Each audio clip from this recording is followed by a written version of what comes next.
I hear all day long at school is how great Marcia is at this, or how wonderful Marcia did that. Marcia, Marcia, Marcia. It's not about spaceships. Making Star Wars Show. Making Star Wars Show. Making Star Wars Show. Making Star Wars Show. It's not about spaceships. Welcome to Making a Star Wars Show, Finland's premier Star Wars podcast. It's all about spaceships. We are in a spaceship right now. We need to have the fun. How's it going, man? It's going well. I'm doing much better than Facebook. How you doing? I was, I posted the Ahmed Best video to Facebook, and I think I broke it. I think that's what happened. Everyone was like, we've always wanted to see this, making Star Wars and Ahmed Best. Yeah. And they couldn't handle the traffic. It turns out that we're all in an algorithm and we're in the Matrix, right? Or something like it. And Ahmed Best is just a virus that shuts down any of those right-wing haters that got him 20 years ago, right? So they're all on Facebook right now. So Man, yeah. It's we were trying to start the show at 11 o'clock today. That was the plan, and it wouldn't let me schedule. And I was like, okay, sometimes like you have to schedule about 15 minutes out. I was kind of close. I'm like, well, maybe that's a problem. And but stupid me didn't put two and two together for a long time that I was trying to send the video to Facebook. So now we are. You would think it just wouldn't send it and it would let you stream as normal. Yeah, it just if the schedule doesn't go through, it says no, sorry. But do we have Star Wars news, Jason? Because the complaints I get from my back of my head is that we wait till the end of the show to talk about the Star Wars. Really? Yeah, I hear it. So I'm like, Is there Star Wars news? Because if there isn't, we'll talk about whatever.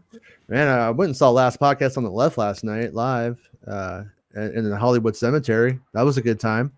I'm just not going to do what people tell me I have to do. So that's why I tell you. Let's see if Jason can comply. No, there is a little bit. I saw this on Star Wars Meg show this morning, and it was from an Empire online or Empire magazine, not the online portion, because I couldn't find it online at first, but I found this on Twitter. But AH is talking to Chloe, and he says, you've mentioned Star Wars a good couple of times now in this call. It's obviously really formative for you.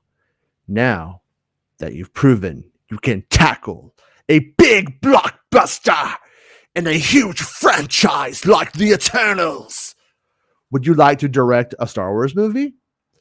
And she says, I have to tread really carefully with that. Sorry. I have to tread very carefully with what I say here. Yes.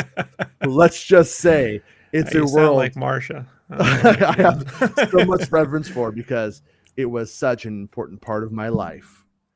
And so for the record, people are saying very good things about the Eternals. Like that's the like word on the street. And I don't really follow that stuff too much, but Chloé Zhao appears to have something going on. And like our friend Bespin Bulletin, who I want to fight you, Bespin. Just want to see who would win in a fight.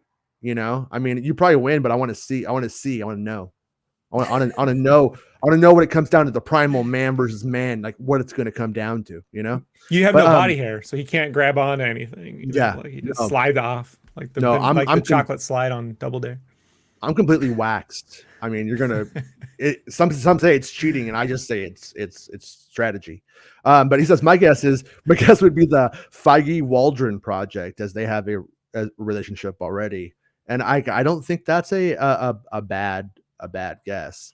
When I was reading it and I was looking, and I first heard it, like I said, on Star Wars Make Show, I think that's what she may have said too. And I was like, well, I mean, it's safe to assume that Taika is going to direct the movie he's writing and directing. So it's not that one. And we already know that Rogue Squadron is being set up by what's her name? Patty Jenkins. Patty Jenkins, Leroy Jenkins' daughter, Patty Jenkins. And and Ryan's like, I live at Netflix now, bitch. and, well, yeah, Ryan Johnson, he's like, dude, that Dave Filoni in that open robe, he's got to put some pants on her. I'm not doing anything over there again. I feel like Ryan has to set up shop before Chris Nolan can come in. Like he's got like a set amount of time. He's like, if I don't run this joint before Nolan shows up, then I'm gonna lose all my power. Yeah. Yeah, and honestly, I just picked Acolyte out of a hat because any guess is as good as the next. But based off of the showrunner, I would have to guess if we were going to have luck for lady directors, it's going to be a lady showrunner who's going to be way more open to pushing that first. And that's not like a SJW pushing an agenda. It's more like, oh, I'm a woman working in the industry. I know other women in the industry, and Zhao should be fucking doing this. So it could be something like that, and it could be nothing at all. I mean, that's also leave that open too. My question is, so the word was, so the Feige doing a Star Wars movie was announced in, I want to say 2018, right? It was 2018, I want to say, as I was walking around doing my walking out in the neighborhood before Pandy. And then it was said that he already had a director that they'd worked with before or something. Yeah. And that means they were already working on Eternals at that point. And I gotta imagine, like, it is quite possible that even in pre-pro, he was like, yeah, this person's the one I want, like after this next project. You know what I mean? Because like he hasn't like gone out in front of films before they come out and talked up the directors too much. Right? Even like, not saying that he hasn't like been simping for his crew and everything, but it's like he doesn't but he did go out and talk about Chloe an awful lot, before Eternals came out. Did he? And so, yeah, like about her way of shooting, using people were like, wow, she uses real environments, that's amazing. But you got to understand, like, the way the production works on these films, it's actually more difficult than you think. So because of the special effects pipelines, I mean, it's better now than it was, say, 5-6 years ago, right. But it's very difficult. So, especially when they have to do this turnaround, they do a movie's getting done in 2 years. I mean, they can't be like Batman. They can't just start in 2015 and just be like, whenever, we just do whatever we want. Whatever, just take your time. Just write the greatest script ever. We'll shoot it eventually. She's like, excuse me, do you want the Zhao Wow? Because you want the Zhao Wow, hold your fucking horses. All right, Feige. If there was still a Mad TV, that would be the great spoof, the Zhao Wow, right? The Zhao Wow. So I would prefer her working on Star Wars to like, oh, Chloé Zhao is coming on Birds of Prey 3, some lame DC project or something. So, are you sure though? I mean, Birds of Prey 3. I mean, come on. I mean, Star Wars, Birds of Prey 3. Look. Here's the thing, right? I love the female characters in the DC. Matter of fact, the DC characters are my favorite. DC is probably my favorite in terms of the IP, right? The characters and the stories. It's my jam. But there was a saying. Who said it once? There was a saying, and the saying goes, "Don't hassle the Hoff. Don't hassle the Hoff." If you dress like the audience, you will eventually be joining them shortly thereafter. Meaning that if you go to perform on stage and you look like, you're just wearing your clothes up there, you're eventually not going to lose the interest. And superheroes that just wear normal clothes, to me, I'm just not into it anymore. Like sure. Hey, these superheroes like Batgirl, she's just going to wear like a flannel around her waist and like a little cap. I'm not into it. Like I want the spectacular, I got normal. And we got like Unbreakable was great 20 years ago, but like I'm done. I'm done with the characters in normal clothes shit. Like, and that's my problem with that last film was like taking Cassandra Cain and a bunch of characters that looked amazing in the comic and just making them like normal normal people off the street or cheapo cosplay ain't for Rob. So, but Chloe Zhao seems to. The thing I know about Eternals, coming from people who've have some association with it, is that those trailers are like that much. Mm-hmm. They're really. I don't know why they're not showing much. Same, I guess the same was with Shang-Chi. They didn't show. Maybe they feel like now they don't have to, or they listen to the internet, and then when the internet goes, I wish they wouldn't even release a trailer, just drop it so nothing's ever spoiled. And then when they do that, I'm not really excited for this movie, you know. Like I don't know why they're not making me excited, you know. Bespin says that Zhao is also working on her next film, Dracula, and she may be busy for a couple years, which also leads me to the Waldron film, as it's like 6 years out. And okay, if she's really gonna do a Dracula film over Star Wars, well, Star Wars Meg says good evening because it's nighttime because she's a Dracula. Then it's possible she's just directing an episode of a future show. Who, Meg is doing it? Yeah, Meg is doing it because she's a Dracula. We got the end, bro. Now they know who's leaking. It's Meg. So it's Meg. Yeah. I hope it's. I just can't imagine they would put her on like a TV show episode. It seems like the episodes are a way to get in people who are not really being seen right now. You know what I mean? Like they got the talent, but they're not enough to get a full movie kind of thing. Like Bryce Dallas Howard wasn't going to get a full movie. But Taika did. Taika. Yeah, I was gonna say like Taika, but I kind of think like Robert Rodriguez is starting in Star Wars TV. I don't really think it's necessarily so much black or white anymore in that way. I mean, it could be though. I mean, it really. I mean, we could be like, Pandy. This is our reality. This is the best that we can do with life. Yeah. Hold on. Movie. Write that down because that's a song. Mm-hmm. Pandy, this is our reality. This is the best we can do in life. Pandy, reality. It's the best we can do. Devo. Yeah. We got to do a Devo cover, right? Hi. It's us from Finland. And then we take down your website for promoting the Pandy. Now, we destroyed Facebook with Star Wars news. Fuck it. We don't care. Jan Mendes has found the weakness in our destruction of the Death Stars. You know, so I didn't say that right, but you know, I'm just flowing. You get what I mean. Yeah, no, it turns out actually Dave Filoni is from Finland. He's a Finnish sleeper cell. He's here to destroy America and Star Wars. He's like, Finland. Finn was my idea the whole time. But Finland is where we put Finn, and he grows all the Jedi. No, that's what he goes.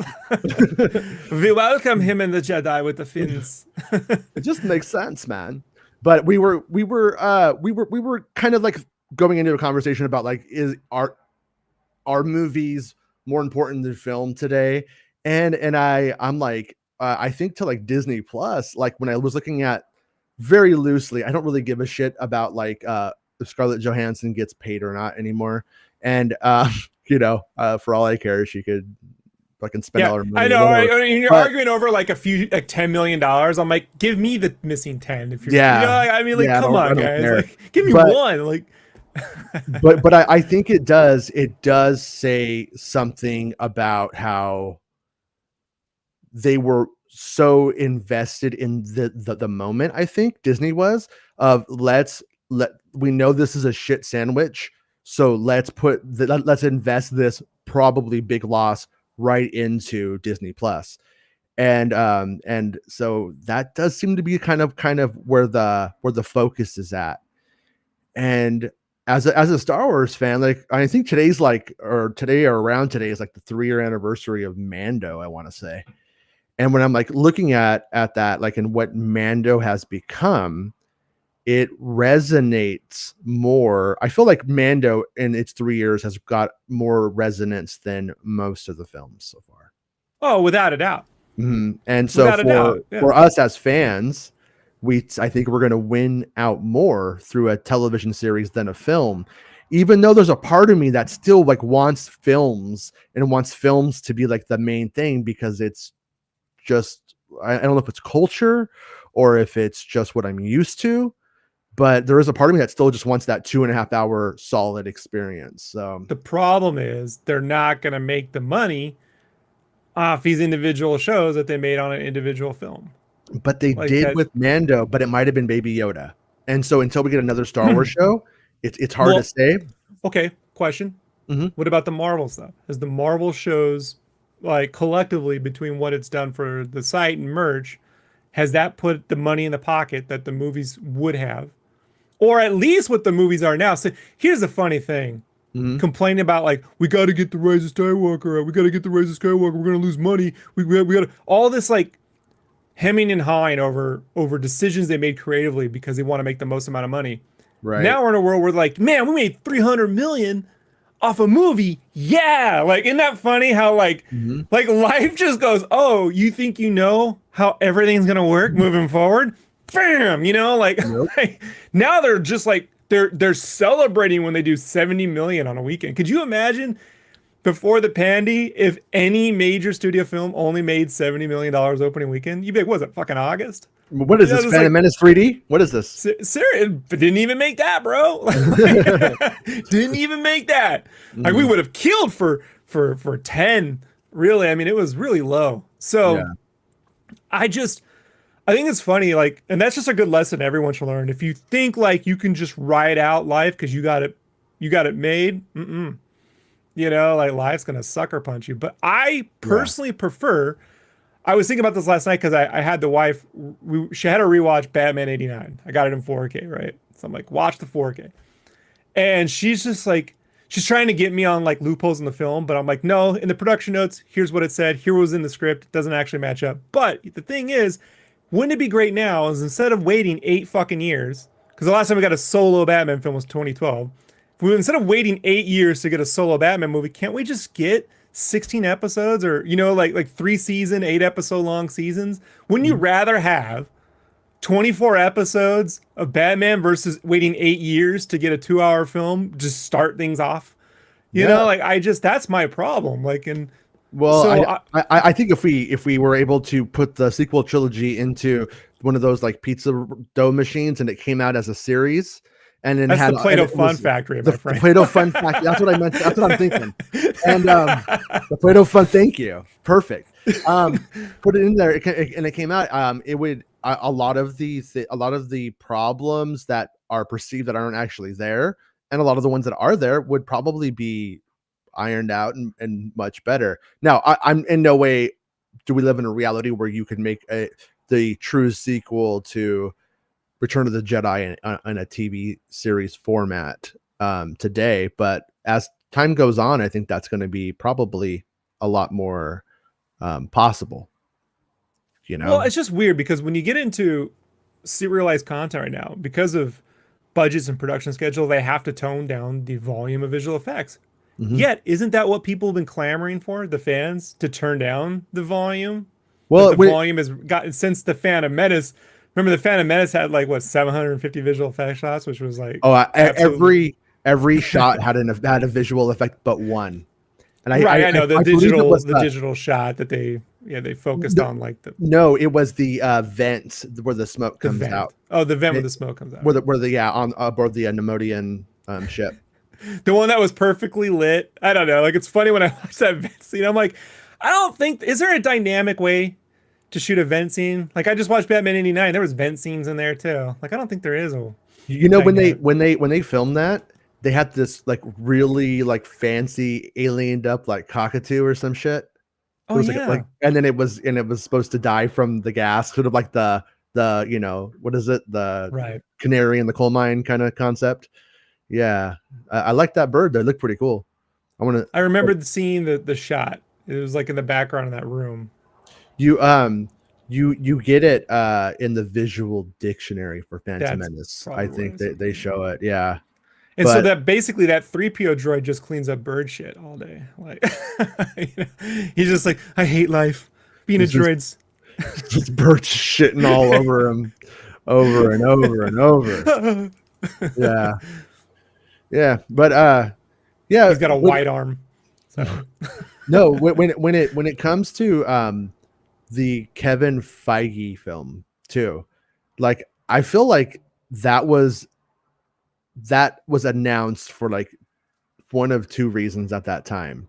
is it was to divert attention when there was so much controversy around the Phantom Menace stuff, right? I'm Phantom Menace, Last Jedi stuff. I have Phantom Menace on the brain, and yeah, it was either just to divert from that, or it was because at some point Feige was going to have to clear his schedule around it, and it was just not going to be, you know what I mean? It was going to be like obvious he was going to do Star Wars meetings and stuff, and they just were just getting ahead of it. And then pandemic happened, and I think that probably pushed it back further. Film wise, Taika, I get Taika's great, but honestly, it's the thing I'm most interested in, you know, right now, because the dude knows how to put things together in which they pay off later on. You know, like you're rewarded. Anything the dude puts together, you're rewarded for having paid attention to. You know, you watch the 8th episode of What If, and you're being rewarded for things if you watch before. You don't have to know it, but you're being rewarded. It's tough, man. Like watching those Batman films back in the 90s, it was like every movie was a new reboot. You know? Like even the Batman Returns is not a sequel to that movie. It's not even the same mansion. It's not even the same city. It's essentially another reboot. Like it's the funniest thing, you know? Like, so I just feel like that's kind of how those other films are being done. Like Star Trek's kind of that way. It seems like a reboot every time they put something together. The DC films feel that way for me. Like it's a reboot every time they put something together. So the only one that's having, at this point, not my films, but Venom seems to have more consistency.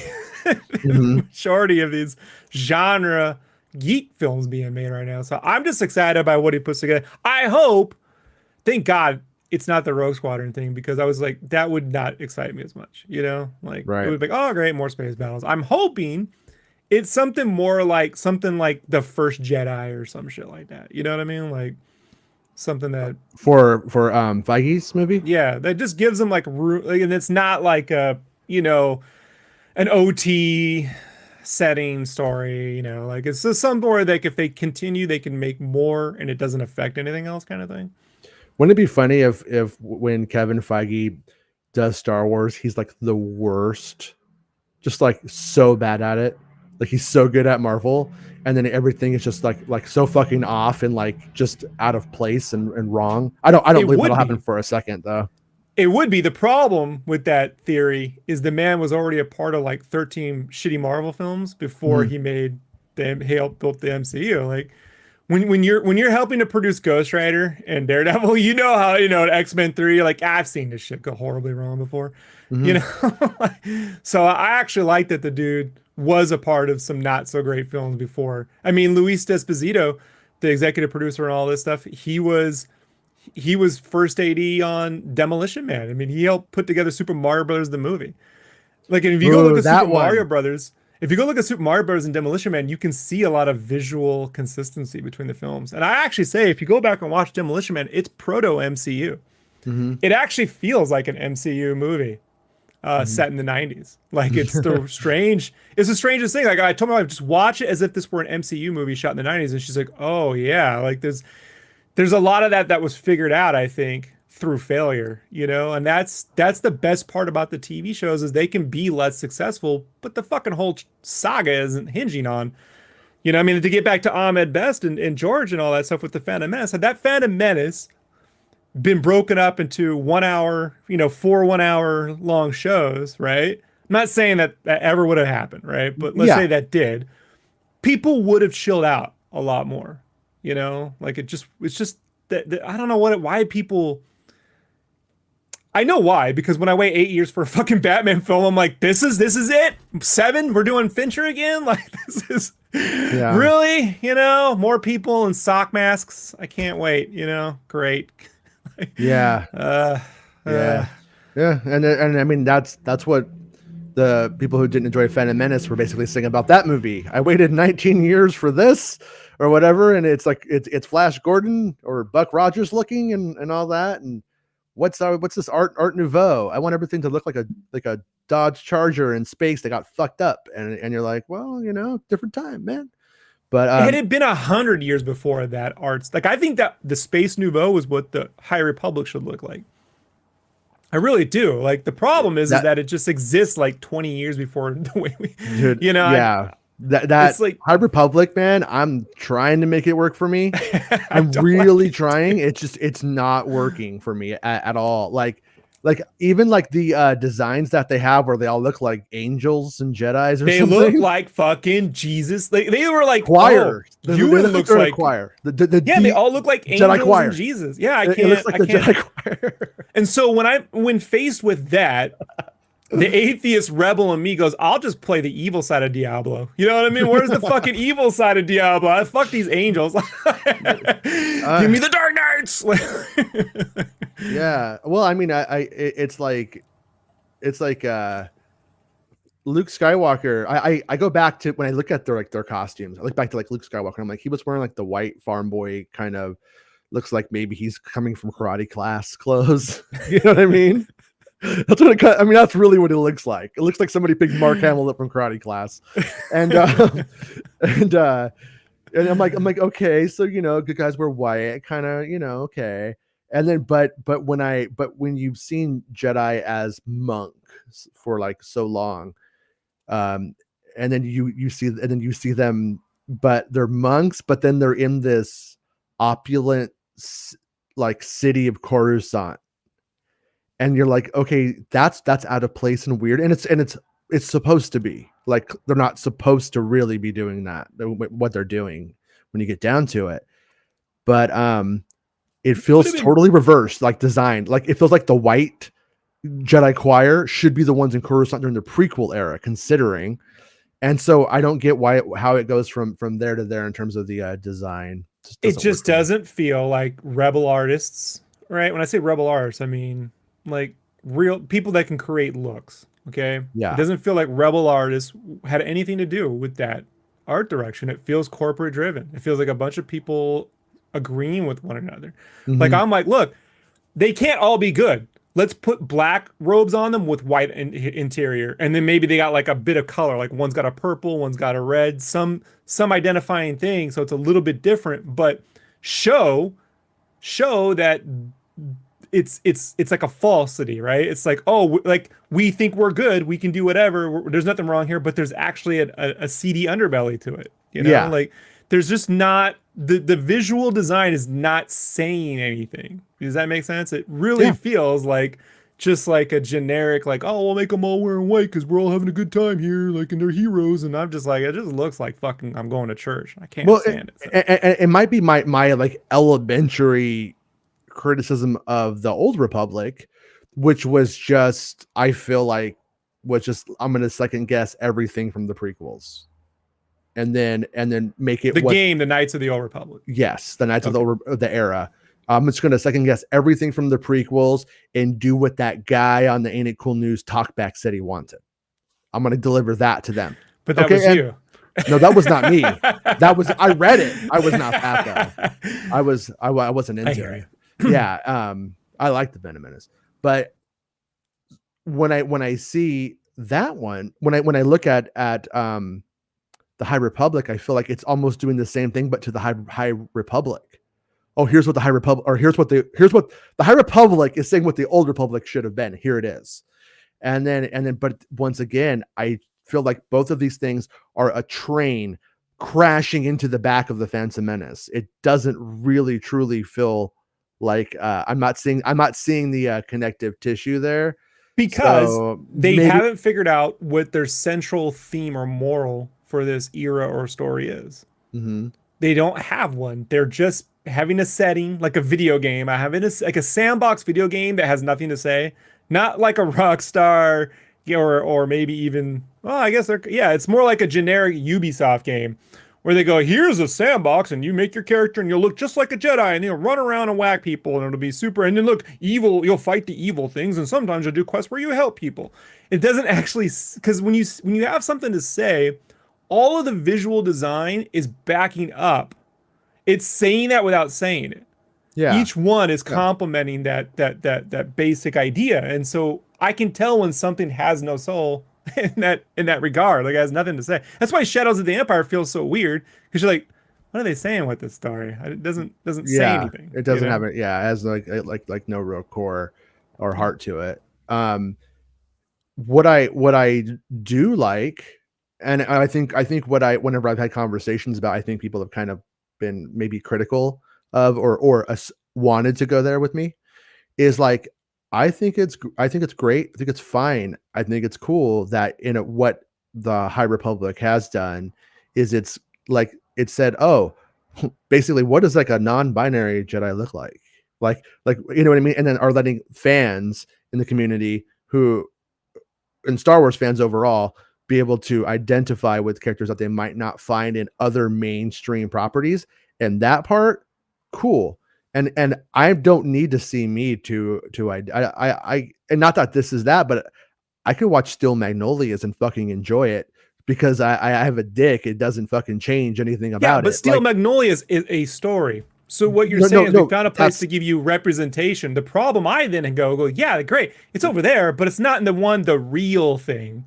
but right? that's It's in but that's my actual point is that there isn't a story that has been able to connect with me yet that makes me go like, cool, you have all these things, and then I don't know. What if I'm the hoping. non-binary Jedi was like that idea of a Ronin or a gray Jedi that doesn't exist? That character themselves goes through something where they don't identify with light or dark. You know, like there would be something. Wait, are you talking about actually putting real life themes into the themes of Star Wars? That'd be weird, dude. What? What? No. You know what we should do? It should all just be thumbs. You know, No, and thumbs I'm not, make you laugh. and I'm not trying to say that every like story element or everything that they've done has been bad or not, like all of it doesn't work. It's just collectively it feels like a giant role-playing game that was done by professionals, and they put it here's our LARP, or not even a LARP, but our fucking here's a write-up of the night that we all role played this, and here it is, and it's like, all right, it's stuff, but it so needs far, tooth. It needs tooth, and that's something like, you know, not to say Grand Theft Auto 5 doesn't have a singular thematic theme. It has multiple themes, but it has tooth. It knows how to bite. You know, Breaking Bad, Better Call Saul, two different stories, but it has tooth. Well, I would even argue that it, like, overall Grand Theft Auto is continually making a critique on American capitalism the whole time. When you actually take down Facebook. Oh yeah, Allison. I kept even to get to Allison's comment, by the way. Allison says, and the best line from production of The Phantom Menace, when they are going over the storyboards and effect shots, is when someone was like, well, that's going to be really hard on like every shot. Yeah. And that moment, was that John Knoll? I think Joel said that. Yeah.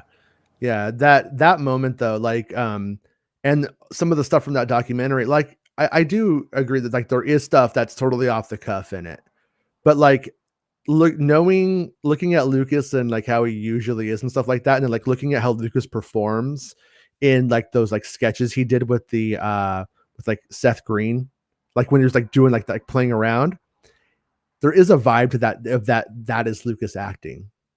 Like that is Lucas like performing for the cameras in those moments, and that it, like, I think that they totally knew that they're like, oh, that's hard, and I think that was picked to make that. I would love to interview whoever filmed all of that stuff or made that documentary for the beginning. I wonder if, I don't know. We should look and see, because it would be interesting to know like how much of this is legit, like we're filming a documentary, and how much of it is reality TV. And it makes me think of what Ahmed said on the show the other day when he was like, George saw reality TV coming. Like he knew this was, and I think that's also telling right there that this stuff and how this was going to play was not necessarily foreign to Lucas while they were making the Ahmed interview was really fun. I always wish, man, either two things. One, you'd always get like a part two, because you never know like what someone's cool with talking about or not talking about, you know, kind of thing. Not saying like touchy subjects, just like whatever vibe they're into. Like Ahmed Best, who broke your heart? Stuff like that. So like when he got into like he gets into his take on Jar Jar was like Jackie Chan films, you know, and Jackie Chan movements. I'm like, look, you can't go back in time and throw more Jackie Chan in the Phantom Menace, but if you did come back, like, wouldn't it be amazing to do an old Jar Jar who's more like a martial artist who's like klutzy, like an actual Jackie Chan like situation with Jar Jar where he's fighting some, you know, some Imperials on Naboo, like it's a small story kind of thing. Or who's the guy who shot John Lennon? Is that David Mark Chapman? Was it Chapman? David S. Yeah, some Chapman. Chapman. Yeah. I want like the Chapman story with Jar Jar. He's like, I'm gonna do it, man. Fucking Palpatine's a phony. He's like reading Catcher in the Rye. He's like, Palpatine's a phony. He's a phony. He's the phoniest phony fucker ever. I just know that he does right. Like, he wrote his own series when he was doing that thing based off his life, right? It's kind of like a mockumentary thing, right? Is this really my life? He did that. So he does right. And I'm like, I get letting Wendig and these people write these like prologues or epilogues, these epilogues to Jar Jar, but it's like, wouldn't you want control over that? Wouldn't you want, I'm certain you have something to say. Like, I would rather that come from someone who was a part of that than some rando writer who, no offense, man, like those Aftermath books ain't that great. Like, it's not. It's one of the weirdest books I've ever read. Like, and I don't know what this is. I don't know who it's like the Phantom Menace. I don't know who the fucking lead person is. What the story is. I know. I think I know what it was. I think that you had a billion bullet points to contextualize where they were at and what the foundations for what they wanted to move on and do were. And with all of that stuff, they needed to get it out there. And I don't think there was like I don't think there was time to, in a clean way, like Cobb Vanth should have been his own novel. Thankfully, we got that story in his moment in the Mandalorian. Like, we got to see it like actually on screen. So like in that moment right there, there's like really great moments, like the kids on Coruscant, the moment where they start picking up rocks and like throwing rocks and they tear down the Palpatine statue and stuff like that. Like, all of those like moments are super fucking good and could literally have been their own books and sometimes even like the highlights of them. But instead you end up with like all of the stuff. But then you have like Snap Wexley with like a different name, which kind of had the same Willow kind of vibe to me when they changed Willow's name to Thorn. But you have like young Snap Wexley, and it's like you're going through it's very it's kind of like kind of a so what. It's JJ nonsense. It's that let's talk about something without actually saying anything. Because quite frankly, if it's Aftermath, it's Luke trying to get the fucking New Order built. That's your hook. The sequel to Return of the Jedi is what Luke does next. That's it. It's not this rando like anthology Star Wars Visions like piece that sort of vaguely talks about what your universe is like, that also, by the way, doesn't reflect what any of the sequel movies do. Nothing in there is reflective of what's in those films. So I'm like, is this what is this? I don't know what it is. Well, it does culminate with Battle of Jakku, and just pretty much tells us why Jakku is what it is. But which was also still weird, because Jakku just should have been Tatooine in the end, considering all things aside. Just like, why isn't it? I mean, it's like you dodge people going, it's always Tatooine, and instead you got, well, why the fuck isn't it just Tatooine? Like, you might as well just have done it, yeah. But hey, Allison, if you're free this week, 11 o'clock one of these days, come on the show. If you want to come on tomorrow, the next day, whatever. Hit up me or Rob and just let us know, because we'd love to have you on hanging out. But yeah, I would like to see, and not because Ahmed Best was on our show, I would like to see them actually pick up those like Jar Jar beats. And the thing about Aftermath and Jar Jar, I think, I could be wrong, I haven't read it in a long time, but from memory, Jar Jar literally could be completely in a different place than what we think he is in the Aftermath thing. He's like out of orphanage, trying to please children, trying to make children happy in the aftermath of the Galactic Civil War.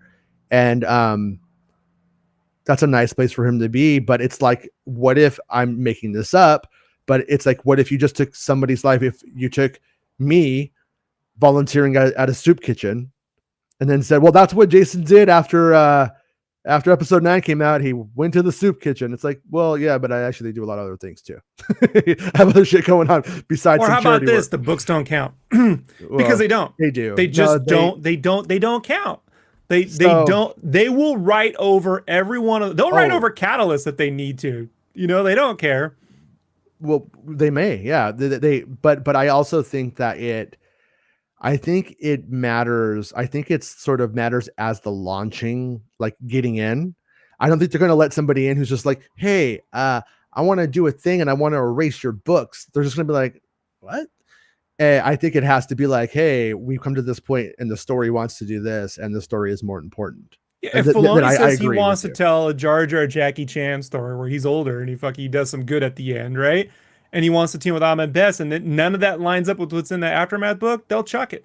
Yeah. Oh, they'll chuck the Wendigs. You know what I mean? They will totally.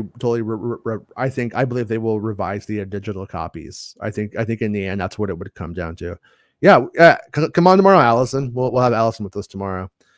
And because she is always on the same page as us, I think for having a conversation. She could disagree. That's she fine. Gets on and disagrees with everything. Yeah, no, and that would be fine. It would be fine. Star Wars Santa says, "Hey, a bit earlier today. Enjoyed the Ahmed Best interview. Yeah, we have to do the show early for a while because of life stuff, but it's cool. And I wanted to ask him about his favorite Fantastic Four stories. Yeah, like because mine is well, mine's not even the Fantastic Four. It's the new Fantastic Four where it was like Wolverine and Spider-Man and the Hulk and Ghost Rider, you know, because Art Adams is a brilliant artist. But I'd love to know.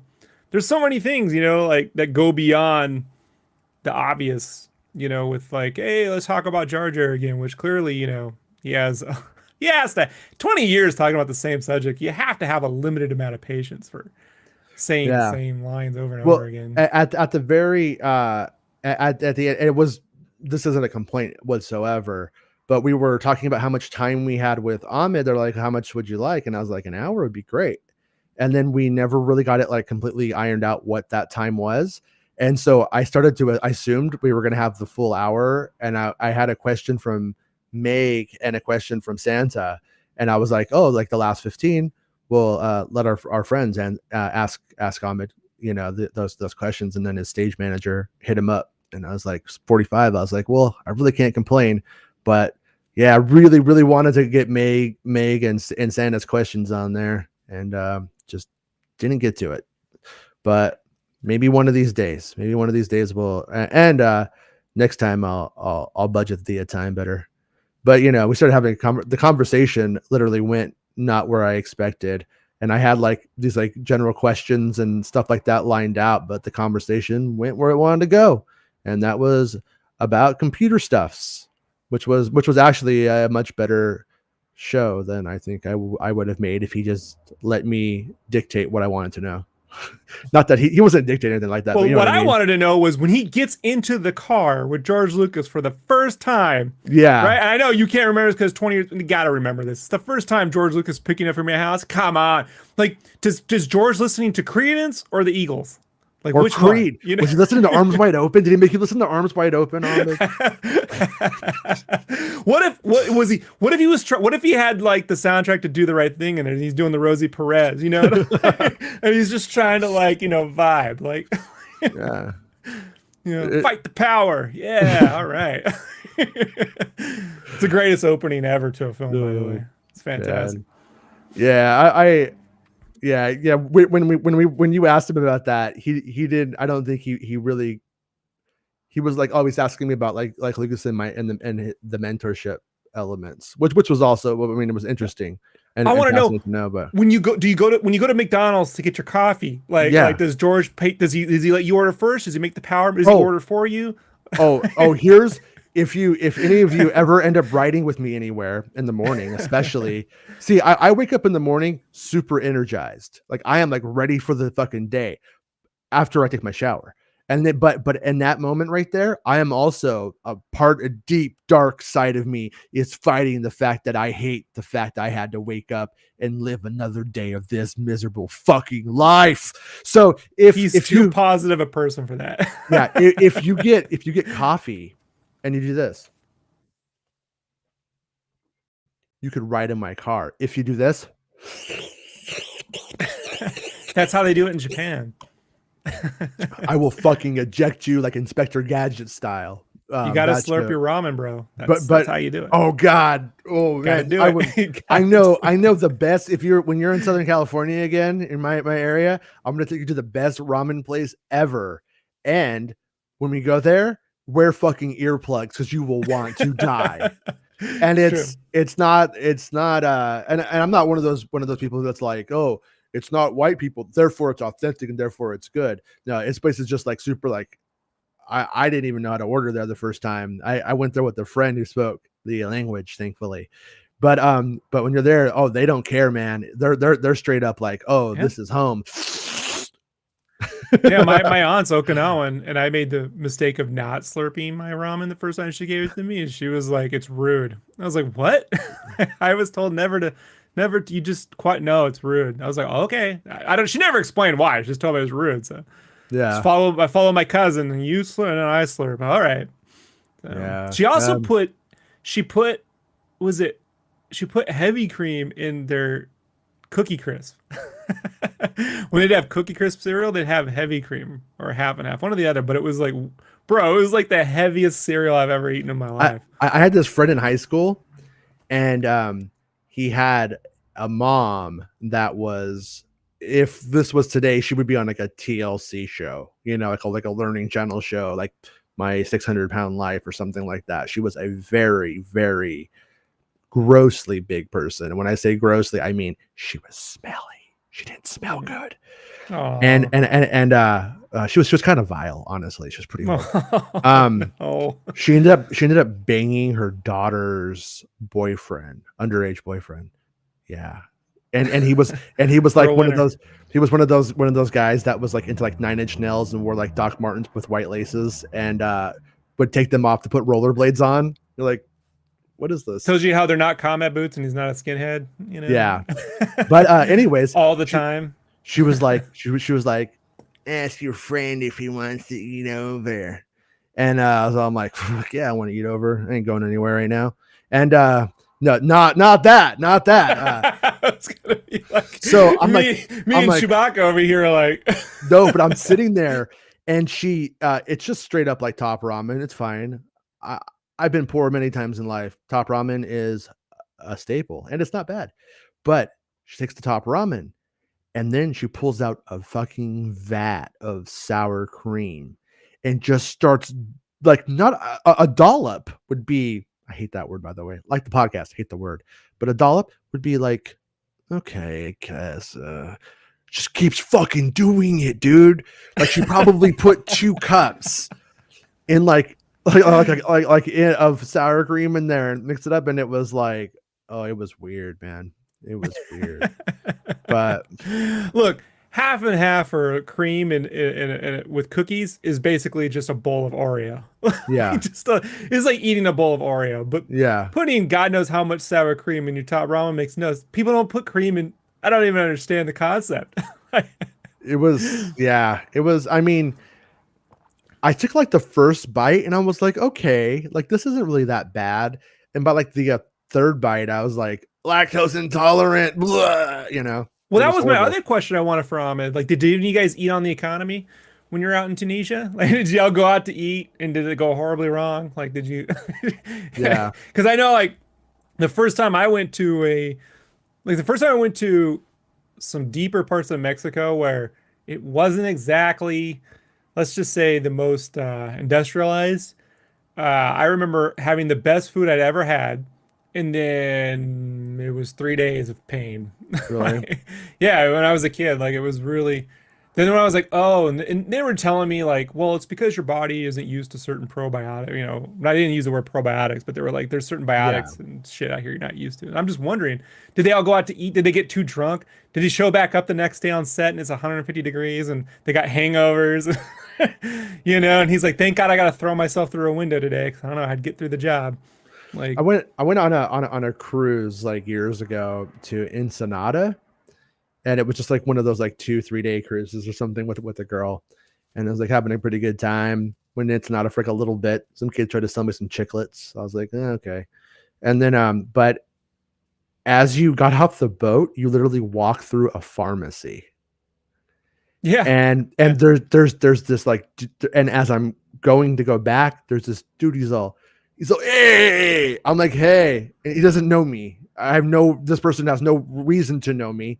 He's like, dude, you're on the cruise? And I'm like, yeah. He's like, you party? I'm like, you got it, man. Just like, whatever, man. Like, don't kill me. He's all, hold out your hand. I hold out my hand. And it was like, imagine if you took a box or a whole thing of Tic Tacs and just poured it into somebody's hand, but it was Vicodin. It's like, put that in your pocket. I was like, okay. Yeah. I don't really remember the cruise. That didn't happen. But the Montezuma's Revenge got the entire cast of Street Fighter when they went down south to shoot the Street Fighter movie. Hadouken! They were like, this food's amazing. No, they didn't go. They went to Thailand. And we went to Thailand to shoot it. They had no idea what they were in for. And they got super sick. Like it fucked up production for like a week.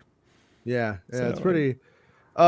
When it comes to there was a little bit of Indiana Jones news that I was like, it was so small I was gonna like just kind of save it until there was more Indiana Jones news.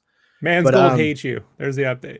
No, Mangold said, I'm cool. He wants to fight Bespin Bulletin. And but he said that Bespin Bulletin has to fight me before he gets to get up to Mangold. I just thought it was funny because Paramount Network Italia is like Harrison Ford basically is in Italy now to film Indiana Jones. But they announced it like on their official Twitter. It was like, oh no, nobody told them. That's not their movie. You guys don't have it anymore. Like nobody told them. Nobody sent them the translation. So yeah, they think it's still a Paramount thing now, right? And exactly, Allison. Like that's what made me think of Indiana Jones. Is I was like, Ford's gun moment was the or did diarrhea. Or did George be like, oh no, we did this shit 20 years ago. No one eats outside. Everyone, I'm making tacos. No one takes a bite until I take a bite. Yeah. It's like red light, green light. When George bites, you can.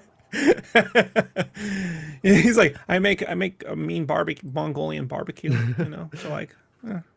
I started watching Squid Game, and you don't like it, or did you? I love Battle Royale, bro, but just outgoing Battle Royale don't impress me none. So. That I don't see it as that at all. Like, in fact, I like the stuff outside of the Battle Royale elements more. Like it's but that's not the show, so that's part it of is. No, it is. I mean, like so much of it is about who the people are, why they're like gambling addicts. Like, honestly, here's what I would say.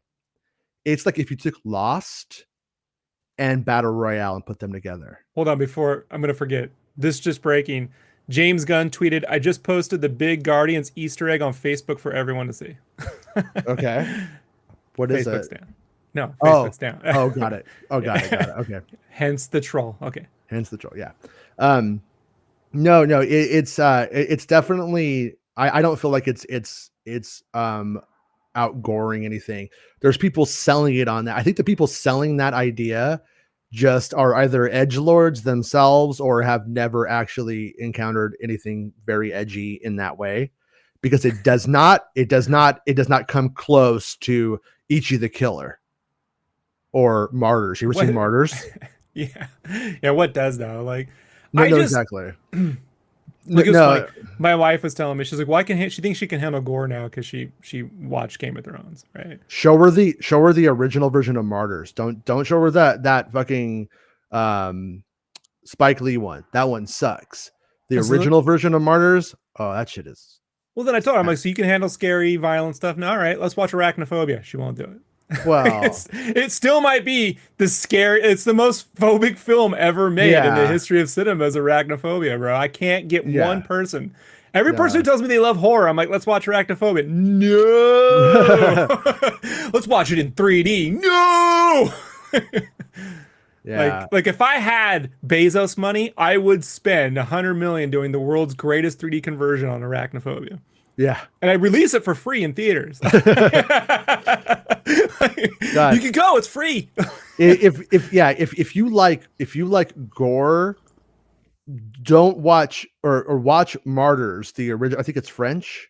Watch that one and don't know anything about it. Don't know anything about it, because what I liked about it was the fact that as it continued, I was like, oh, this is the movie. Oh, this is the movie. You know, that was the part of the power of it. But someone did put out an interesting tweet concerning Squid Game. Yeah. Where they were like, yeah, here's Hollywood saying everything needs to be chipper and happy because the world's a depressing place, and Korea's like Squid Game. So that's the thing where it's like, just because, you know, when you think like marketing, we're like, oh, like we'll make this because everyone's feeling this way, doesn't necessarily line up with what will resonate with people, because then you end up having everyone sort of generically making the same thing. Does that make sense? Like, yeah, I have friends who don't like What If because like it's too depressing. I'm like, I thought you thought all the Marvel shit was super happy. You know, like it doesn't have any teeth. So it's just funny, you know, how like that's what took off. And it's subtitles, which I'll give credit. I mean, people are probably watching in English, but I hope most people are reading the fucking subtitles. You know, I'm doing it even weirder. I'm watching it dubbed with subtitles, and the dub and the subtitles aren't the same, which is very weird. But but I also don't feel like they necessarily conflict. I think that it, like, maybe you could find an instance of it where you're like, well, you know, I think that should have meant that. But for the most part, I feel like it's an either or. And but what I find hilarious about the show is they look like the guards, and it remind me of those red guys who hang out with Conja Club in The Force Awakens. So the whole time I'm watching, I just keep thinking, what'd you do, Han Solo?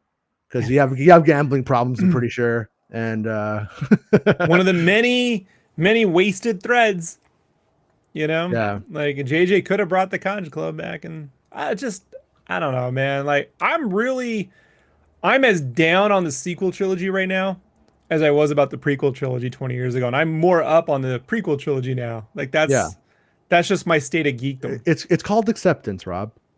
Acceptance. I accept that I don't have to fucking watch these ever again, like, even for this show. Like, no, you know what? You know what is fascinating is when you talk about a movie a lot, and then you haven't watched it, and then you go watch it again, and then you kind of get your perspective back.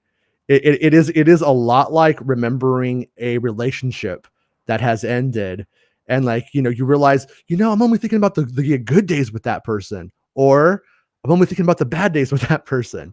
It's kind of like the that's how I feel about it. Like, I watched episode 9 the other night, and I was like, man, I'm really enjoying this right now. I really am. And after it was over, I'm like, but nothing has changed. my assessment is the same. I just enjoy it more than my assessment sounds like. It's very strange. I probably won't watch it ever again unless something happens after this that really restructures like my viewing experience for that film. Like when they make the Ben Solo movies, and you're like, oh, I need to really actually kind of be there's nothing really in Ben Solo that I need to see there, that nothing happens to these characters. There's nothing of any significant importance that happens in this. If they resurrect Ben Solo as the Star Wars Messiah. And it has some of the worst performances out of those. The Hamill performance is his worst performance as Luke Skywalker ever. It's comical in a bad way. Mm-hmm. You know, I mean, as much as like people go, oh, when he chucked the saber, it's out of context, or it is. But yeah, it's like, you know, when you see like the shitty animatronic version of Skywalker on a ride, he's doing something, you know, where you're like, is that, what is he? And he's like, ha, ha, ha, ha, ha, I don't want to watch any of this. And the Star Destroyer shots don't even feel like they're in the film. They feel like they're separate shots that are like, does that make sense somehow? Like, they feel, some of those shots just, I don't know, man. I feel like everything was made for a trailer. Yeah. That's kind of how I feel. You know? Yeah. Allison says that I enjoyed the sequel trilogy, but it has issues and feels like a group of missed opportunities. Sometimes I feel like the analogy that comes to mind, and it's probably a bad one, but is if there was like a gun and you could shoot here with this outcome and here with that outcome, and this would be good, and this would be good, but yeah, the plot gun. You got the plot gun out, and you can get plot A, and plot A is really good, but it doesn't please everybody. And you got plot B, which is also very good, but doesn't please those people. they went with like a shotgun blast. The Lucas launcher. And yeah, it was like a salt gun, and it just shot salt everywhere, salt of crate everywhere. And so it's like there's days when it hits those parts I want it to hit. There's days when I'm like, what do you do there? I think you can just watch episode 8 and get everything you need out of that sequel trilogy in one film, you know? I hate to say it, but episode 8 is pretty much the only one I need of it. It does. It gives me, like, I mean, when you get down to it, Force Awakens is simply the prequel to it, and episode 9 is the misaligned sequel to it. It's the Shadows of the Empire to it. I can complain and be on a loop every day about this. It wouldn't do well for the show, but yeah, I do think I really do think that they will do something else with Ben Solo, and it won't be set from before he died. I think they will find a way to bring him back. I think the majority of Star Wars fans want him to come back. Adam Driver might be making some fucking indie movie, you know what I mean, eating at bistros, and they might interview him and he might be like, oh yeah, whatever about that, not interested or whatever. He may say that. It has nothing to do with reality of the situation. It's just that if he wants to keep making those kinds of things that he likes to do, he's going to probably have to do stuff like Star Wars, and he might as well just do Star Wars. Natalie Portman won an Oscar for Black Swan, and she's in Thor: Love and Thunder. All things are possible. Like, all things are possible.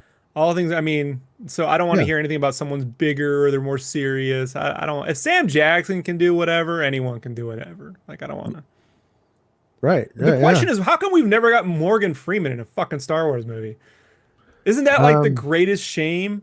Well, I could be wrong, but I think Morgan Freeman has some controversies. I think. Amazing controversies. He knows how to party. yeah, probably. I don't know. I have no idea. I don't remember what they were. But also controversies. But I also he doesn't really do movies anymore, does he? Yeah, he does shitty films. Oh, does he? He's in the new Chappelle trailer, by the way. You should watch it. It's great. Oh, okay. But yeah, man. I mean, Morgan Freeman, Star Wars. I hope it's called. Happen. I hope it's called. What's his name? Andy Dufresne. Is it Dufresne? Or Dufresne. Dufresne. I hope it's called Dufresne. It's a new fragrance from JCPenney. and he narrates it. A little bit of a stretch. Dufresne. It smells like Alcatraz. It's a Reed Richards move. Get the stretching. See how I did that? Yeah, I do it all the time. I'm a Reed Richards comedian. I want to see him voice Broom Kid. Broom Kid just has a really great voice. Like, even though he's 8. that was what was one of the things about the Trevorrow script that I did like. But also, remember there was the other kid that they put in there. I felt like the other kid should have been Broom Boy, but I like that they did bring Broom Boy in and had these disparate kids forming up to become like, oh, okay, it's coming together now, and there's a trajectory there, and that was maybe like the one thing that I would have appreciated. But also, it's good that if they didn't do something like that, because now their hands aren't tied. But here's the thing about that shot. It's and I'm going to say right now, it's the most Spielberg shot in all of Star Wars. Which one? Broom Boy.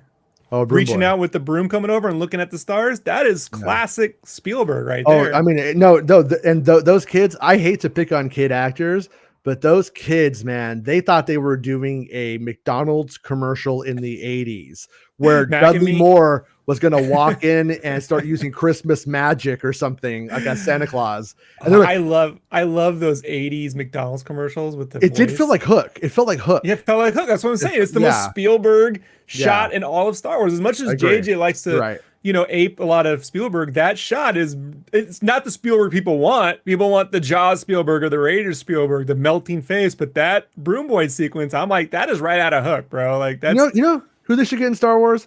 Fuck you, Morgan Freeman. Let's get Rufio. Rufio was pretty badass, dude.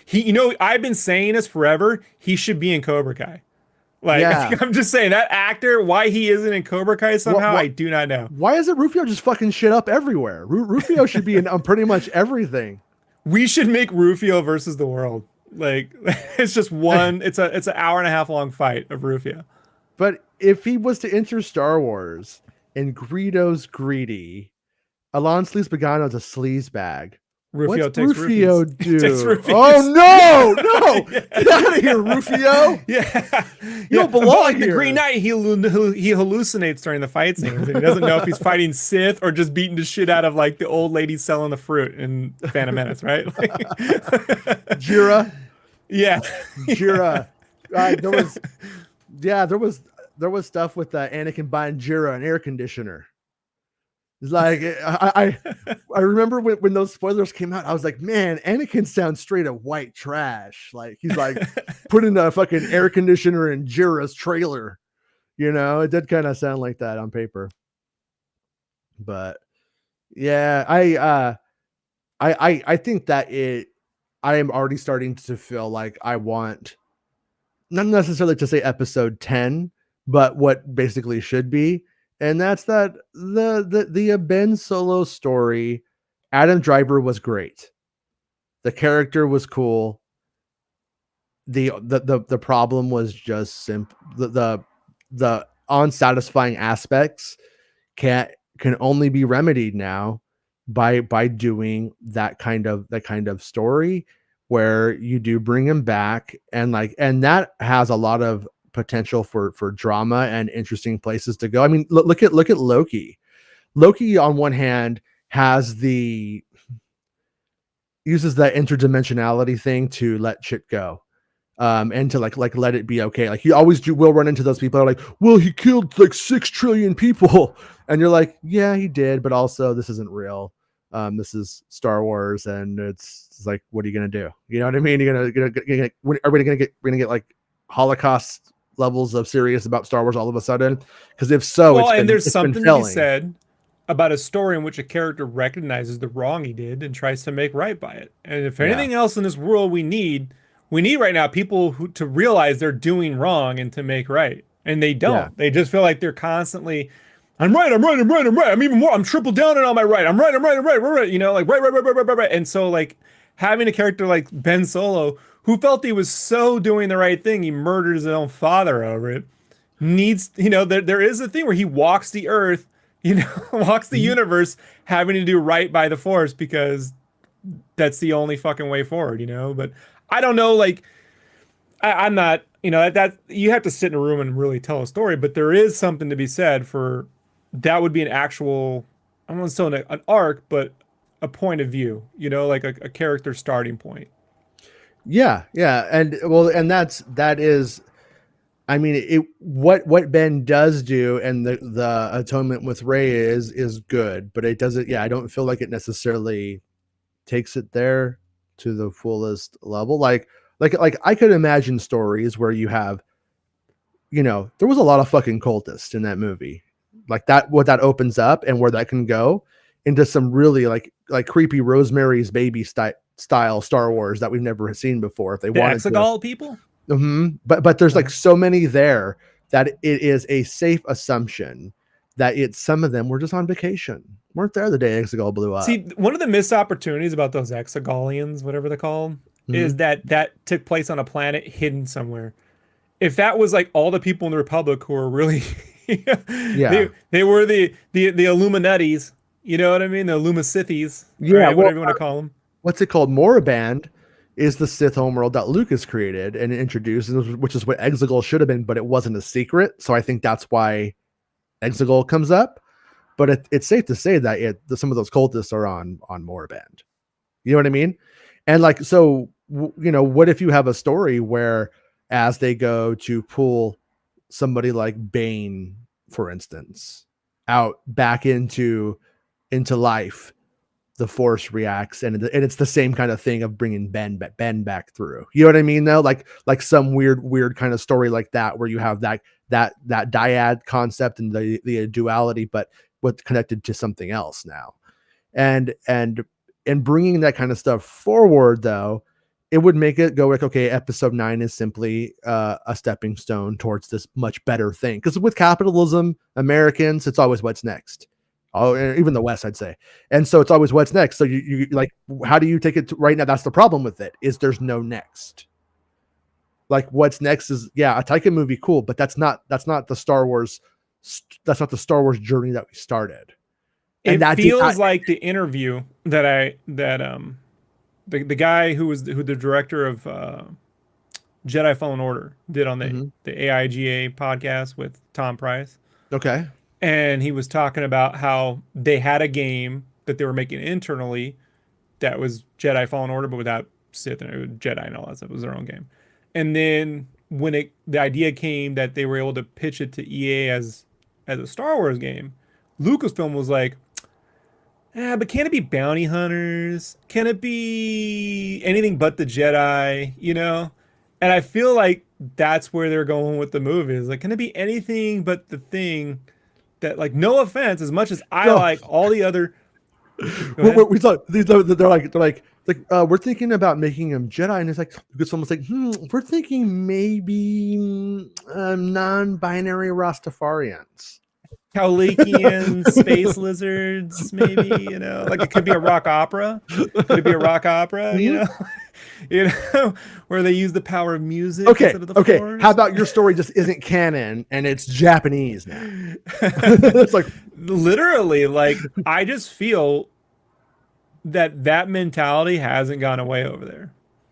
You know, I don't, and until I see something that says, hey, boom, you know, we know the kind of shit we want to do. I just don't feel that Lucasfilm has any kind of like real vision, you know? And that's something that I think, like, Feige, you know, he's in charge of all these pre-existing IP that he can pull from, but they have visions, you know, like they know where they want to go. And if they fuck up along the way, they fix it, you know, like Thor Dark World, not the greatest film in the world. Still not nearly as bad as a Batman and fucking Robin. Like, no, not at all. Like, Batman and Robin was so bad, Ahmed Best shit on it. Like, you gotta understand how nice Ahmed Best is. Like anytime Jason was like me and you were like, yeah, fuck the world. He's like, no, don't, no, don't fuck peaceful. it. But Clooney, it's my favorite moment. I was like, as bad as you think you got it in life, play Batman. Nobody who's ever played Batman had it well. They have it well later, but when they go to play Batman, no one fucking likes you. Yeah, like nobody. I mean, even Adam West spent most of his time being mocked and treated like shit, and then by the end of his life, people were like, "We fucking love you. You're awesome." You know what I mean? Like it's a strange culture that we live in. And I hadn't thought about it until he was like, hey, I've already seen the worst there is. And in my head, I'm like, there has to be something worse, because that's just how I go. Like, I'm like, that can't be true. What was worse? Batman. It's worse playing Batman, you know? Yeah. And when I was like, you haven't played Batman, and he's like, well, there could be a black. That's not what I'm talking about. I'm saying you haven't played him yet. When you play Batman, wait to get a whole next level. You're like, I thought the Jar Jar shit was bad. People hated Affleck when he got announced as Batman. You remember that? Like, yeah, it was fucking. Now they're like, he should only be Batman forever. Like, it's funny how that works out. Well, I mean, that's what happens when people get, you know, it's what happens when you are taking things just much too seriously and don't have your head in the right spaces. Like I had to learn to compartmentalize, like, oh, okay, here's where I'm allowed to sort of think about Star Wars and shit that I like for like what it is, but also you can't stay in that space just too long. Like, I have to put my other space for my family, space for my music, and by doing that, those things start to balance out. You know what I mean? But when you just go in, you just become an awful, insufferable internet asshole. And I mean, I'm not going to say I'm better than anyone. I'm sure I've been one many times, but it's like, yeah, you got to find that fucking thing, or you just do end up like those people that are just like, anything that happens is terrible. But also what Allison was saying is my favorite story is the redemption story. And it's like, yeah, it's like, that's one of the, main, what I find interesting is it's one of the main like elements of Star Wars that made it work by Return of the Jedi is the fact that you do take Darth Vader from point A to point Z throughout that like story, and it's actually done really subtly, maybe in some ways in retrospect. Like by the time you get to Return of the Jedi, you have to say like, oh, I have this prequel idea, and then it's able to like make it all form into a very coherent and good story. But it totally works, and the Ben story on that is interesting. Well, that's where I think Jar Jar is a character who can be anything can be redeemed, bro. Yeah, Anything can, like, and that's one of those things that I feel, and it's tough when you got to say, does a corporation feel responsible or should we feel responsible? Yo, bro, I feel they owe it to make that fucking character work. yeah, Like, seriously, I think they owe it to not just him, that, you know, Ahmed for every fucking bullshit thing that guy, poor dude, had to fucking go through. Mhm. But for also how they fucking tried to play the whole, let's just pretend that shit never happened, sweep it under the rug nonsense when a grip of kids grew up with that and loved the character. yeah. A grip of kids, man. I mean, I can't tell you how many when I was going to conventions, you know, and I got the Star Wars printout, I got the Jar Jars hidden in there, I got the prequel stuff, and I got 20-year-olds who are like, I actually really like the characters, you know? Yeah. And I'm like, still, that portrayal wasn't my cup of tea, but like, I could easily see a drunken Master Jar Jar. Like, that's the thing I think interests me the most right now. Like, they should, they need to fix that, and I feel that they need to make right by not just John Boyega, but this sequel trilogy. They gotta make it work, you know, because otherwise, if you just try to play the whole, oh, that was then and we're rebooting thing, you end up in that WB territory where it's hard to be a fan of Man of Steel knowing the movies fucking essentially go nowhere, you know? Like, Well, it's hard to be Wonder Woman when you're like, where is this going? No. That was and that's like my critique of the prequel trilogy itself is the fact that Jar Jar's introduced and is a main character, a main feature of that trilogy. And then when you start to get backlash, then it gets rolled back and rolled back. And it's like, so now we have a portion of the trilogy that invests in a character that it didn't see through. And it's weird because Revenge of the Sith is probably my favorite Star Wars movie. At the same time, it is maybe in certain ways the most ineffectual of the prequels as a trilogy capstone, and the fact that it barely deals with Jar Jar and it barely deals with Padme, two of the main actual characters. But why it ends up working Or is Anakin's real turn. Like it's well, really sort of no. I don't. I disagree. I disagree. For me, he's been pushed to the edge, right? But he would logically make that. No. Over time, Palpatine's groomed him off and camera. Okay, Happens off camera. Either way, I don't think it. Even at that, you do see. You do see conversations in Palpatine's office in Attack of the Clones. You do see moments where he's like, "Remember what you told me about the Tuskens?" and shit like that. Like you do see where there's that stuff. But what you end up with is it's a dude who has to make a deal with the devil. His wife and his child are going to die, and he has only one way he can see to stop his baby and his wife from dying, and that's to make this deal with the devil. Now you could say, "Oh, he wouldn't do it." But what they do set up are all of the Mace Windu level reasons of why he would do it. And it's like, so it doesn't make sense in the sense that he's just like, fuck everybody, evil, here I go. But where it ends up making, where I think ends up making sense is, like I said, it's like, would you kill Mace Windu to save your child and your wife? By Mace Windu, I'd fucking kill Mace Windu to save my kid. And so he's put into that position. But then once he does it, now he is actually pushed over the edge. Like at that point, and then he gets tricked with the Padme thing. You know what I mean? No, I hear you, but the execution of it's all weird, and I don't care about their relationship at that point. I care more about the relationship when he was a little kid. Mm-hmm. You know, that's the weird part about it. And she puts a blanket around him. Yeah. You know, I don't really like. I tell you, that's just. Look, it's the choices that were made. It's the stories that's there, so whatever. Yeah. But the thing about it is,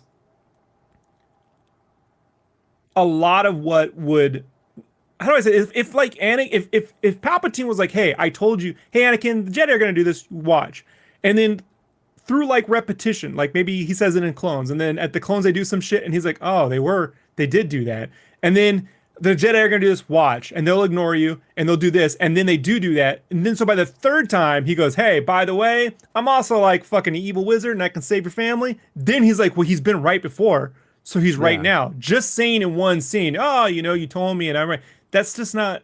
It's just not enough, Yeah, like, no. There is. You're not wrong about that like critique of the prequels. Like I totally do agree with you that there is a lot of telling and not showing, and then showing and not saying anything. And it's very weird. It's very weird. I mean, it's very weird. I totally would not disagree with that at all. Yeah, and why George couldn't have given Jar Jar any scene to like save kids, you know what I mean, or like in the temple, or to whisk Padme away or anything. I just kind of came to like a realization that I've always had about the way that George Lucas directed the movies and why I accept it is I don't think that they were directed to be a standalone film experience. They were rationalized and reasoned out and put out in a way that he considered that they would be consumed thousands of times. So he could do it this way. He could put Anakin, like I said, like with Anakin's turn, I think is actually a very solid layout for it, but it does make for a very weird one-time experience. But yeah, I hear you on that, but that's such a cop out because it's like, look, I watched Big Lebowski 700 million times. Helps that fucking film is well put together. Well, we watched A New Hope 700 million times, and it wasn't designed to be watched over and over again. It just happened to be that kind of movie. But so I think I'm trying to get in the artist's head. You know what I mean? Right. I think it's a case of he doesn't like writing. He puts a bunch of ideas out. The artist put the images up. He strings them together to cobble a story. Has to finish the script because he signed a deal with Pepsi. Honestly, the more I think about that Pepsi deal, the more all of it makes the most sense, Yeah. Because I'm like, if he was willing to put Marquand on set, he would have put someone else on set and sat in the back and just told him what to do. He could have put anyone. As much as like we're like, oh, how Ron Howard wouldn't have done that. Yeah, you're right. But fucking a lot of other directors would have gladly been, I'll be up on, even like animation directors, like people in ILM, visual effects supervisor. Doug Chain would, I'm sure if he had to be on set making calls for Lucas, wouldn't have had one problem doing it. Or John Knoll. No, I mean, we do know he met with Ron Howard. He met with Darabont. He probably, I think, talked with Spielberg. He talked to Zemeckis. Like he at one point did not have the plan of I'm going to direct these. Right. And then as no one was really coming aboard, and then I think a part of him did want to direct, and I also think he got a lot more tired directing than he used to, and I think that might have been somewhat of a surprise for him. And when you look at George Lucas, I mean, for what it's worth too, look at him when he starts making Venom Menace, and look at the weight he's put on by the end of it. That is some stress eating. Oh no, the worst, and I feel so bad for him, was when Peter Jackson got the surgery and lost all that weight at the beginning of The Hobbit, and by the end of The Hobbit, poor guy is right back to where he started. Oh, bro, but like he even did a whole. Sad to say, they did a whole cover story where he's like sitting there and he's as thin and spry as a Hobbit, but by the end of the Hobbit trilogy, he's right back to where he was before, and I'm like, that is a level of stress that I just don't wish on anybody, Yeah. But anyways, Allison suggests that the real turn is when he killed the Trade Federation, but he should have turned in episode 2. And I had thought about that before. Anakin's the part that I find to be fascinating, the part where his wife and child are going to die. I feel like if that had been haunting him, if he had seen that in episode 2, then it would have had him more resonance, because that's I don't know. I don't want to overstep my literary boundaries here, but it sounds very Faustian. And when he goes to but the way that it's presented is very much like, here you go, you got one chance, you gotta do it now. If you don't do it right now, gotta make your choice. Come on. And he's like, okay. I thought about this quite a bit, and my fan fiction for this, right? If I could have gone back and done it, is Anakin at no point ever rejects power. Yeah. And so my solution was, in the second film, let's say him and Padme, she's already pregnant, they're in a relationship, okay? And the order's like, you can't have this, it's one or the other. And so he goes, well, fuck all this shit, I quit at the end of the movie. And he takes his wife and they go to Tatooine to go live with Owen. You know what I mean? Jedi Order is so Texas. They're so Texas. But the war comes to them. Like, he realizes by the opening third film, the war comes to them.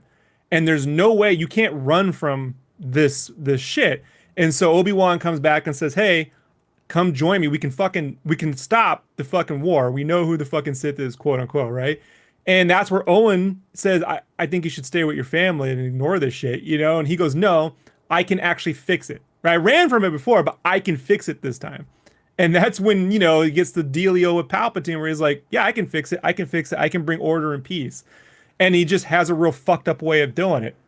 Yeah. And that's kind of like what the movies just don't have, is him conscious. I don't like it when people are just victims of cons.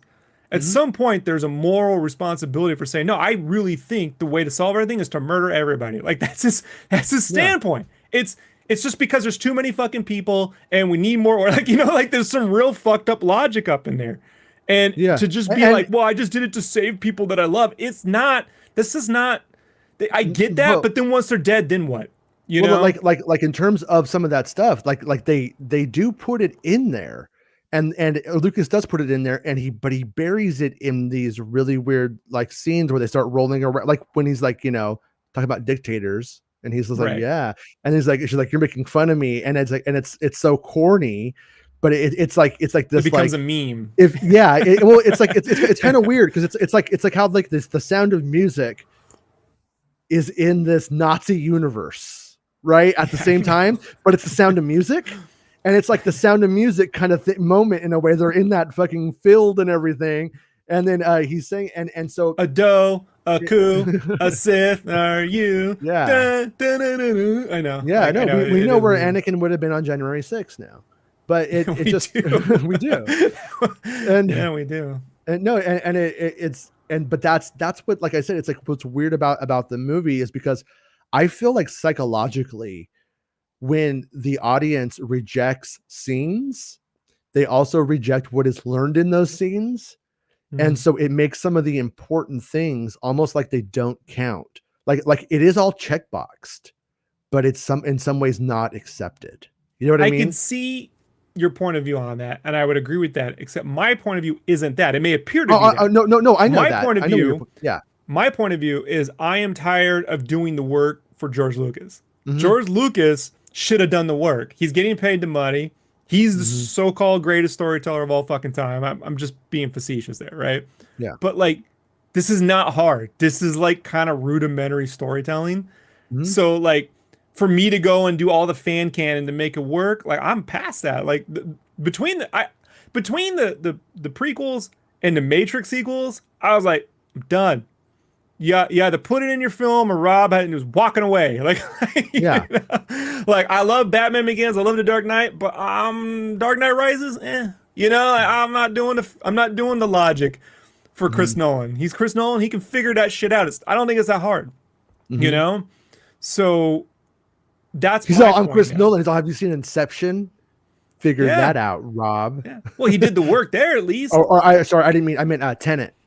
Tenet. No, I'm not doing. Yeah, fuck that shit. Like that's where I'm saying. Like, look, you just, and it's okay for an artist to fail, right? Or to admit failure. I mean, there's times I'm like, I don't know why the fuck I did that. You know, like I tried. I had the right incentive. I had the right, but it didn't work.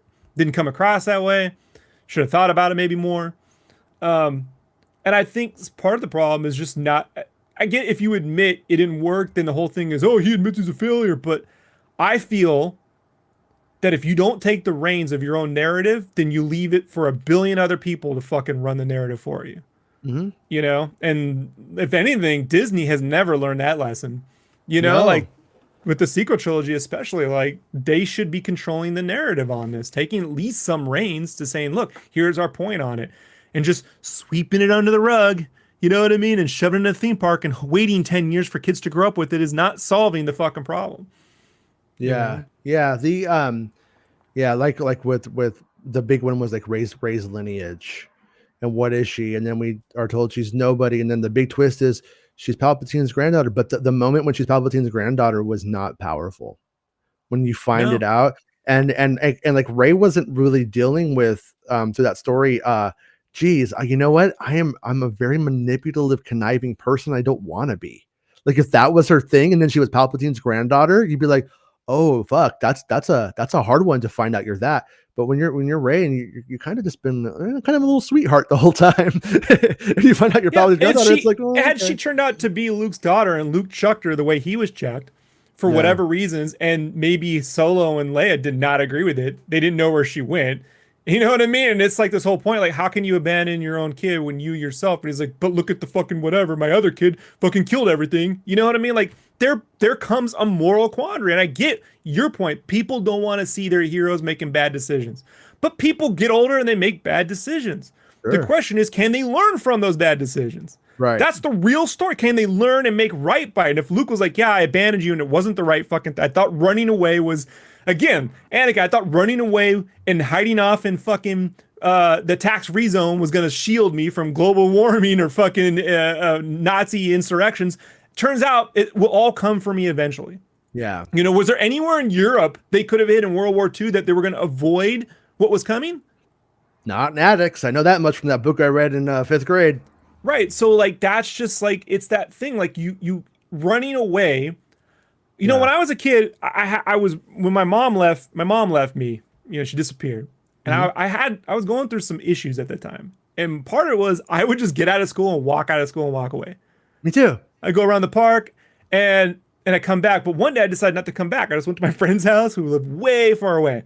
Walked like fucking 10 miles, which is a lot for a 5th grader, right? To be walking 10 miles. My dad had the whole sheriffs looking out for me and stuff, you know, and they eventually found me and brought me back in. Happened twice. This was the second time. But he had the sheriffs after me, not just taking off. And I was at my friend's house and my friend came home and he was like, what are you doing here? And I was like, your door was unlocked. He was like, all right, but it was. But he told me, he's like, you know, running away doesn't solve these problems. They're just going to, when the sheriffs came over, he's like, they're just going to keep taking you back. You know, and I get that that's like a simple thing for a kid to tell another thing. But because my friend told me that, you know, like I never ran away again. Like, it's something that I just think that there has to be a way to put something to say into these films. And I think that's the difference between Star Wars and pulp media. Marvel stuff is pulp media. It can have some moralistic stuff, but it's mostly pulp adventures. But Star Wars should have something to say. It's had something to say since day one. And I just don't understand why they keep avoiding this, you know, and when people feel it's turning into Marvel, I feel that's actually what it's not the humor. It's when it's not saying anything. That's the missing ingredient. But look at like how the whole thing went for like Last Jedi. What it was saying, then they didn't like it. You know what I mean? It's like with when it comes to what Star Wars is saying is and the problem with the sequel trilogy is that all 3 films aren't saying the same thing. Did a vocal minority on the internet say that? Probably. I didn't love the movie, but I liked the Luke shit at the end. You know what I mean? Like, so it's okay to. They also, they can't fucking make a movie they think's gonna appeal to everyone. People fucking hated Age of Ultron, and now after WandaVision, they're like, love it, underrated film. This whole time I've been like, it's not a bad movie, guys. Like, what are you talking about? You know, it's a bit overstuffed. Well, it's a bit long. I mean, not that this isn't a 1-to-1, but Clone Wars and probably Kenobi will essentially do that for the prequel trilogy to some extent too. Clone Wars already has to some extent. Yeah, Clone Wars. Look, I didn't say this when we were interviewing Ahmed, but I watched that episode, the one you talked about, the Jar Jar one where he's on the planet. They send Jar Jar to save. What's it called? Padme. Like the Gungan Jedi or something like that. Yeah, because he has the hood and he looks a little, you know, whatever. But I thought the sequence, the humor in it with him was actually fairly funny.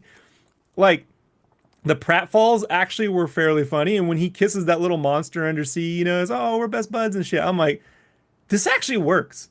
Yeah. Like this actually works a lot better, you know, than I thought it would. Yeah. You know. I also think, you know, repetition is the key to comedy. It's also the key to driving people nuts. And Jar Jar says Misa way too fucking many times.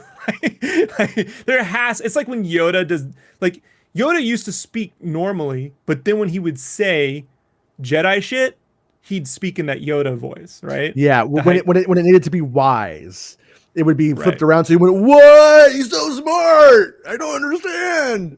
Yeah. Right. But Yoda talking like that every fucking moment of the day is ridiculous. And that's where I think, like, the thing with Jar Jar's voice patterns, like, if he spoke like the other Gungans, right, which is fairly fucking normal with an affect, but then he went into his, like, Jar Jarisms when he did stupid shit, then it would play probably a little better. That came to mind when Ahmed was talking about how the Gungans were like an isolated sort of people, and Jar Jar hasn't been around all these people, and that's why he's easily manipulated by Palpatine. And I was like, and you know, it explains his speech patterns and stuff like that. And I did think that, you know, and I think Lucas was, I didn't get to talk to him, but they were going to do that whole Diplo dialect thing with him, where his voice, he was going to start like learning how to speak like a diplomat, and so that way he could help Padme and Naboo more and become more involved. Well, and then they moved that away, and they shrunk Jar Jar down even more by the final script in there. But that would have, people would have just said it was a cop out. They just changed Jar Jar, but at the same time, Jakku, the original idea was there though. The original idea was always there. But yeah, I'm playing out this. But imagine if instead of Jakku being Tatooine, what if Jakku was Naboo? Mm-hmm. What if Naboo got so fucked up during the Civil War and post-Empire? Huh? That was a theory during the prequels, actually, that Naboo was actually Tatooine. And we were going to see it get fucked up by the end of the movie and become Tatooine from a natural disaster. But having that be... The thing is, you never find out. The thing we're supposed to save and protect in that first film, you never find out. Was there a consequence? Were they Switzerland? Did they write it out? You know? I don't know. Like, there's just so many things you can do. I don't want to... Some of my friends go, well, there's nothing to do there. I'm like, there's always shit to do. Yeah. That's the best part about Star Wars, is that you can literally... Like, if you said, Robert, right now, pitch me a Marvel story, I don't got one. I've been following these characters for 40 years. I don't got one fucking Marvel story. I can give you fucking 10 Star Wars stories, you know? Yeah. So I think that Star Wars is just more malleable than that. You the quote? Oh, Geek Furious? Yeah. I love Jar Jar in The Phantom Menace, but that moment between him and Amidala on Coruscant was one of the best scenes in the movie. Mm-hmm. Because Jar Jar is more understood. More understated. Yeah. When he says Misa, think that's why you don't understand us or whatever. You ignore us because, you know. I believe that was the first scene that they filmed for the film with him. Really? With him, yeah. I think that was Ahmed Best and Natalie Portman's first scene was that moment. But yeah, and at last we will have a revenge moment on the balcony was the first scene of the movie, and with Maul and Palpatine. I think that's how it went. The tone poem? The one where it was way better in the tone poem than... Tone poem was great. Those tone poems were really good. Yeah. They really were good. I wish they'd throw those up on Disney Plus and the extras. They should. But they really should. Yeah. And then I don't think we'll ever get those. I wonder if we'll ever get those deleted scenes, because I think they were done in 480p, weren't they? Remember they like expanded the deleted scenes for the DVD. Yeah, but they should all go in the extras. No, that's what I agree. But the fact that I wonder if they won't, because they're so low res, you know, in a 4K world or 480p, it doesn't matter. I don't care. These were shot in 480p. But I think that these are, I mean, they'll put unfinished animatics and shit up. Why not? You know, but anyways, I don't know. Why all of that stuff isn't there already is beyond me. But, yeah, I mean, the thing about Jar Jar too, while we have him on the brain, is that it like there should have been a moment where, like, Anakin, you're breaking my heart with Padme, very powerful moment in the movie. I think Jar Jar should have had his too, because that really should have been, you know what I mean? That really should have been something. And I also think that if I had made the prequels, I would have essentially made Jar Jar into Anakin and Obi-Wan's squire, so to speak. He would have been the third who was with them, who tagged along no matter what, was loyal, and like was essentially the he was squire. essentially replacing 3PO, you know, throughout that whole film. And you could say what you want about, well, you should never do that, but then, you know, what did they do with 3PO in the sequel trilogy anyway? Like, it's largely irrelevant. Yeah, he should have been their little BB-8 throughout all 3 films, essentially. Shit. So Thrawn says, "You didn't get my message." Nah. Oh, he said he would be there. I just got it. Well, I got it now, but we're about to end. But yeah, we came into a schedule change today pretty early. But if you're free tomorrow, Jesse, come on, and I hope that we will have Allison on tomorrow. But whatever works, I'm down. Let's all hang out and talk Star Wars. There should be some interesting stuff, I think, for tomorrow. Yeah, I think we've done an hour 40. I think we'll call this one a show for today. And thanks to everyone who's a Patreon supporter and who supports the show by becoming a YouTube channel member. Either or, you don't have to do both. If you do both, rad, because I got some bills. But if not, but thanks to everyone. And if anything that you guys want to talk about tomorrow, by all means, hit me up and let me know. If you didn't watch the Ahmed Best interview that we did, what are you doing? Go watch that. Crazy weirdos. Check that out. And we are going to continue our War of the Bounty Hunters comic book coverage with that, and we didn't get to it today because I thought Thrawn would probably be at work or something. But if you're down to do it tomorrow, we'll definitely hit some of that tomorrow too. So anyways, thanks to everyone. I'll see you guys tomorrow. And you know what I'm going to do to end the show? We'll play a little video, right? This little video means the show's over. It's not about spaceships. Making Star Wars Show. Making Star Wars Show. Making Star Wars Show. Making Star Wars Show.